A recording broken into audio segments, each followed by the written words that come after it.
Regret, வருத்தம் அப்படிங்கிறது நம்ம எல்லாருமே வாழ்க்கையில் ஒவ்வொரு இதில் நம்ம அதை கடந்து வந்துட்டு தான் இருக்கோம்.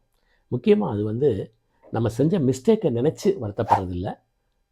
எந்த சான்ஸை நம்ம மிஸ் பண்ணமோ, இதை செய்யலை அதனால் இது கிடைக்கல அப்படிங்கிறத ஃபீல் பண்ணுறது தான் நிறைய நேரத்தில் வருத்தத்துக்கு காரணமாக இருக்கும்.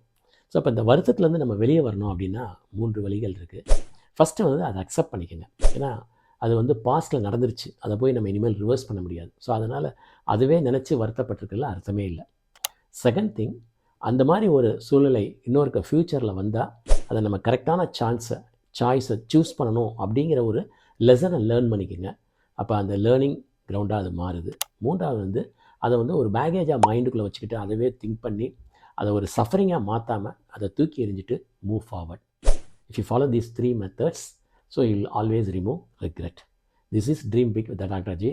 I am Dr. J, your transformation coach.